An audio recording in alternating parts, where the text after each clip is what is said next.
I'm joined now by Senator Bernie Sanders. Senator, thanks so much for joining me. My pleasure. So, Senator, we're speaking in the aftermath of a deal being struck between 8 Senate Democrats and the Republican conference here in the Senate to basically reopen the government. You know, a lot of us were hoping that the Democrats would stay united and not capitulate to Republicans without any assurances on Affordable Care Act subsidies. Can you give a little insight into what went on, I guess, behind the scenes that led to this moment? Look, there have been for weeks and weeks a number of Democrats who, for a variety of reasons, I think, interestingly, they thought that Trump is just too strong, that Republicans were not going to yield.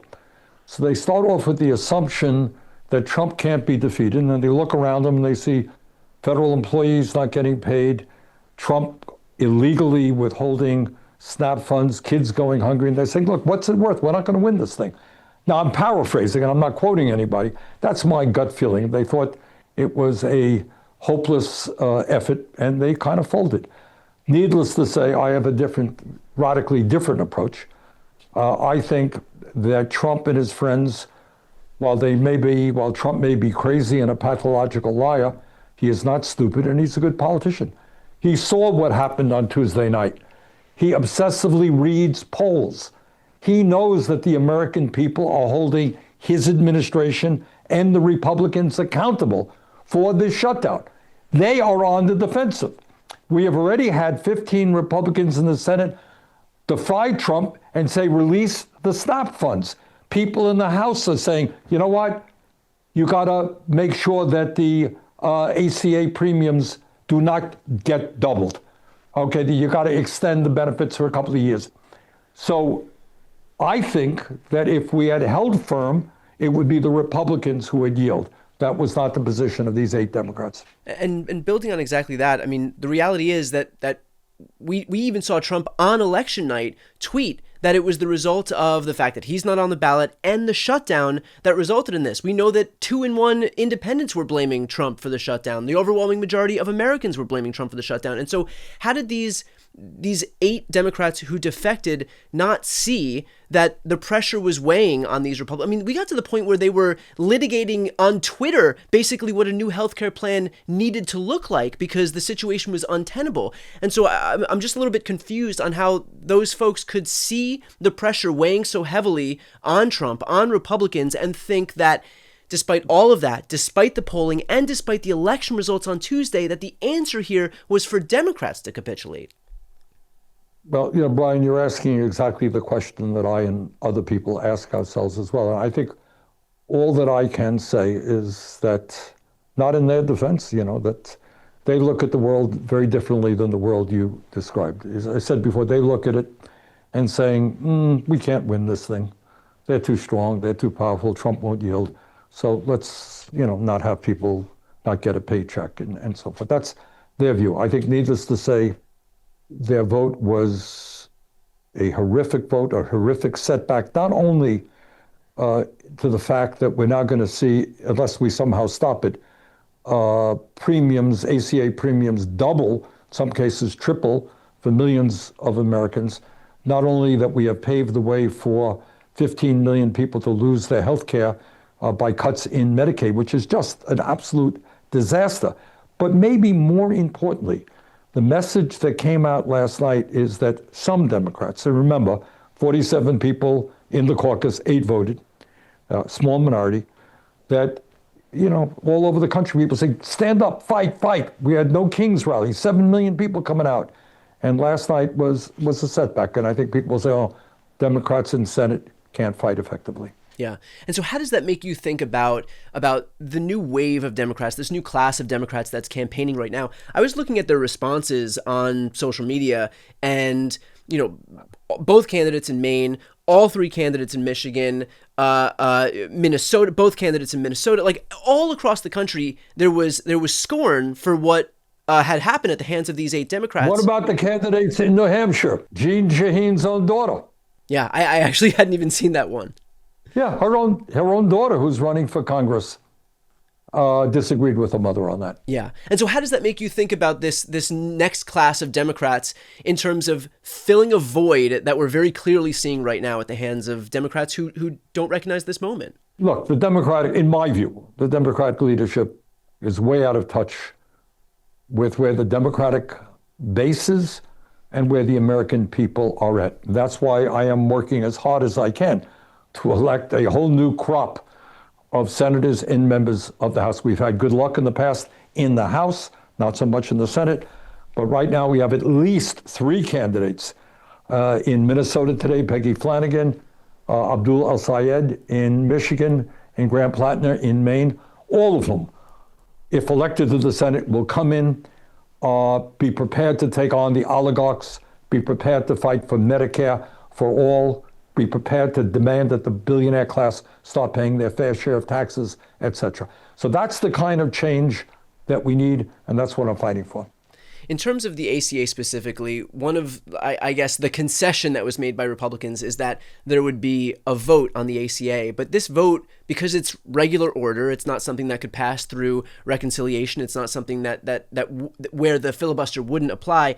That would need 60 votes to pass out of the Senate. Democrats have 43 members, or 47 members, which means that we need 13 Republicans to defect. Do you have any confidence that there would be 13 Republicans who would recognize the need to extend the ACA subsidies? Brian, it is worse than that. Number one, there may be a few Republicans who would vote for it. I don't think 13 would, but it doesn't matter. Even if by some miracle you got 60 votes, where do you think that amendment would go? No, nowhere. Right.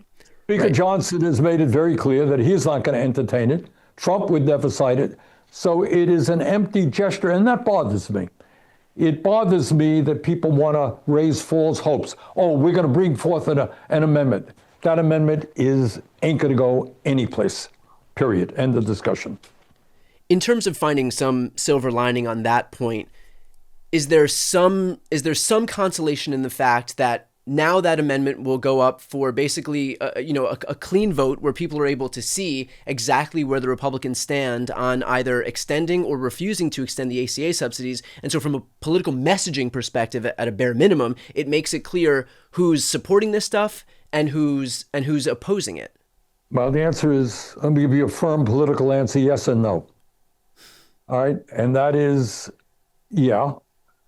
Although I think most Americans who follow this thing already know what's going on. Right. But by the way, in a few hours, what time is it now? I think in an hour or so, Tammy Baldwin and I will be on the floor doing more or less just that, and we'll get a vote.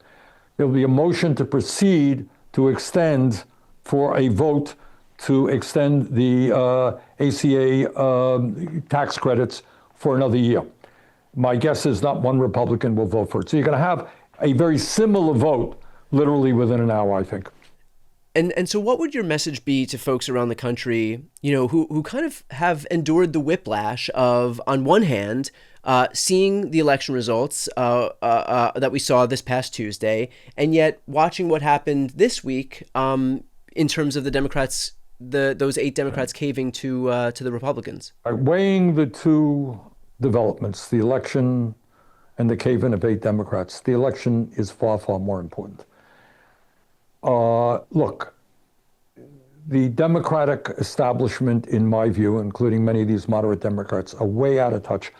And I would say that even if you look at the states that these guys come from, Maine, New Hampshire, the candidates who are running right now, who are in touch with voters every single day, trying to get elected, they are saying this was a sellout. Right. But what I think we should not underestimate is that we just had an election on Tuesday. And all over this country, Brian, and it was really quite extraordinary, much more positive than I think any of us anticipated. In small towns, all over New Jersey, small towns in Connecticut, I'm sorry, in California, in New York City, in Virginia, in New Jersey, all over this country, small towns, large cities, states, people said no to Trumpism, big time. Okay, young people began to come out and express their views. So what we have got to do is go above and beyond what happened yesterday, that terrible, terrible vote, and understand that, yes, you have parts of the Democratic establishment who are way, way out of touch with where the American people are or where we have got to go. And our job is to build a political movement. We are doing it with the 3 candidates for the Senate. I expect more to come with many candidates in the House, candidates all over this country running for local office. We're going to build that movement, grassroots movement, to do what Mamdani did in New York City, all over this country, and create a government that works for everybody, not just the billionaire class. Last question, Senator Sanders.